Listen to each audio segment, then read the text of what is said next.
Bonjour Manuela. Bonjour Manuela. Alors, tu es l'auteur du manuscrit d'un esprit. Bonjour Florent, oui, donc je suis l'auteur de Manuscrit d'un esprit, comme tu viens de le dire. En quelques mots, est-ce que tu peux résumer ce livre ? Alors en fait, Manuscrit d'un esprit, c'est l'histoire d'un journaliste qui a toujours été passionné par les sciences occultes et tout ce qui entoure ces phénomènes.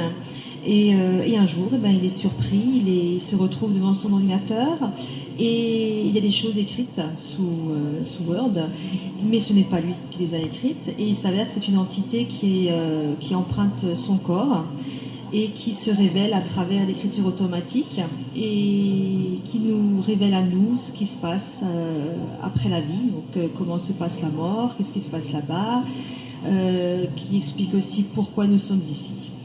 En fait, à travers ce livre, on rentre un petit peu dans le spiritisme, ou plutôt le spirituel, on va dire.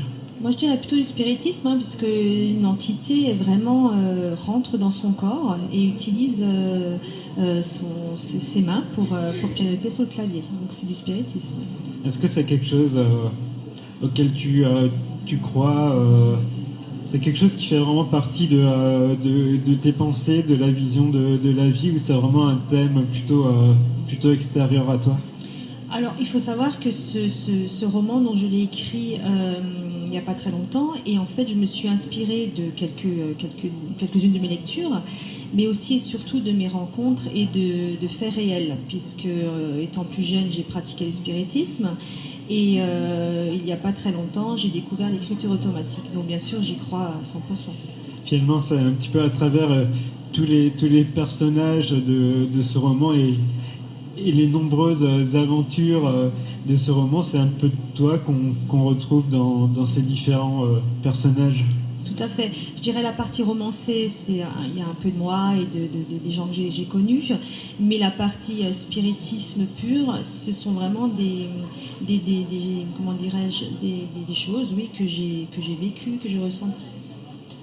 Sauf erreur de ma part, c'est ton premier roman ? Oui. Qu'est-ce que ça fait de sortir justement ce premier roman ? Parce que je sais que tu as déjà une expérience dans le cinéma, mais maintenant l'écriture, c'est complètement différent. Tout à fait. Surtout que le cinéma, c'est un scénario que j'avais écrit, et là, il s'avère que c'est un roman, donc c'est une autre forme d'écriture. Par contre, c'est vrai que le fait de se faire éditer, c'est super, forcément, puisque maintenant j'ai quelques lecteurs, j'ai des retombées positives, donc je suis super contente. Et je continue, puisque actuellement, je suis en train de terminer mon deuxième roman. Et c'est vrai que ça peut apporter un peu plus de visibilité aussi à finalement tes écrits et ton roman. Et alors je rappelle quand même que ton roman est paru chez Dôme Édition qui est une édition, on peut dire, locale. Oui, puisque Dôme Édition se trouve à Colmar, donc c'est du local. Alors pareil, moi j'ai voulu travailler avec quelqu'un d'ici, puisque moi je suis alsacienne, je suis de Thann. Je trouvais ça important, et symboliquement je trouve que c'est bien qu'on travaille ensemble. C'est aussi une histoire de partage et de rencontre. Tout à fait, oui. Je me rends compte, parce que pour moi c'est mon premier salon, et je me rends compte que Dôme Édition, avec les auteurs, c'est un peu une famille, et c'est très sympa, on rigole bien, on s'échange plein de moments, et je trouve ça vraiment bien, très bien. Et finalement, le fait d'avoir sorti ce premier roman, tu passes à travers plusieurs émotions, le stress à la fois de voir ce roman invisible par tous, l'émotion, le bonheur. Enfin, quelles sont vraiment les émotions que tu as de voir ce roman sorti ? Alors en fait, là j'ai les premières retombées de mes premiers lecteurs, et je me rends compte qu'il y a les initiés qui effectivement connaissent le sujet et qui s'y retrouvent, mais j'ai aussi des cartésiens dont les retombées sont positives, et je suis assez étonnée parce que, sans prétention, j'ai l'impression de leur avoir un peu ouvert l'esprit, le troisième œil, quoi. Okay. Donc c'est super, et puis j'espère que ça va continuer, que je rencontrerai des gens comme je le fais aujourd'hui.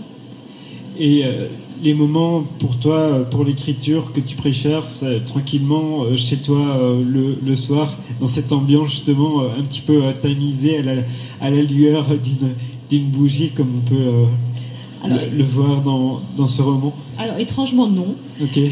Autant le scénario, je l'avais écrit la nuit. Okay. Voilà. Alors que le manuscrit dans l'esprit, je l'ai écrit essentiellement de journée, et il y a des moments totalement improvisés, je dirais, quoi. Dès que j'avais une idée, je me mettais sur l'ordi et puis j'écrivais, ou quand je travaillais, je me prenais un bout de papier, j'écrivais de ce que j'allais écrire le soir en rentrant.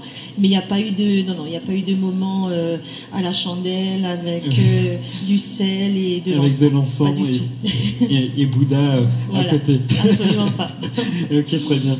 Et moi je te l'ai dit tout à l'heure, j'ai vraiment accroché sur ce livre qui se lit vraiment très très facilement, et en fait on est vraiment pris par toutes ces aventures, tous les personnages qui ont des caractères à la fois assez forts et certains un peu plus on va dire plus lisses. C'est vraiment c'est un livre qui peut se lire comme je l'ai fait d'une traite, et en tout cas, moi je tenais déjà à te dire bravo pour ce premier roman qui est pour moi déjà un beau succès. Merci Florent. Et moi j'espère que les gens vont ressentir la même chose que toi forcément. Et je tiens surtout à dire que c'est avant tout un roman d'amour et d'espoir, puisque l'entité nous révèle à nous tous que la mort n'existe pas, et que tout ce qui nous arrive, voilà, c'est comme ça, mais qu'il y a une réincarnation inévitablement. Est-ce que tu as d'autres projets d'écriture en cours ? Alors là, actuellement, je termine mon deuxième roman qui parlera essentiellement de la mémoire cellulaire. Donc c'est un autre thème qui se situera sur deux périodes, à savoir 39-45 dans le camp du Struthof et l'an 2000-2005. Finalement, ces deux romans ont quand même un lien un petit peu entre eux, parce qu'on est quand même dans le psychologique et dans les pensées. Tout à fait. Tout à fait. Et le deuxième roman sera aussi inspiré d'expériences et de faits réels, puisque l'histoire que je vais raconter est vraie. Un dernier mot pour conclure ? Je suis au Salon du Livre jusqu'à 18h, donc je serai heureuse et ravie de rencontrer mes futurs lecteurs et lectrices. Et comme on le fait sur RDL et encore plus dans la Gazette, on continuera à suivre toutes ces aventures allant du manuscrit d'un esprit à tes futurs romans. Et en tout cas, on te souhaite une très belle continuation. Et je le rappelle, tu es venu parler de ton manuscrit d'un esprit, donc Manuela Bruckert, chez Dôme Éditions. Merci Florent et merci RDL. À très bientôt.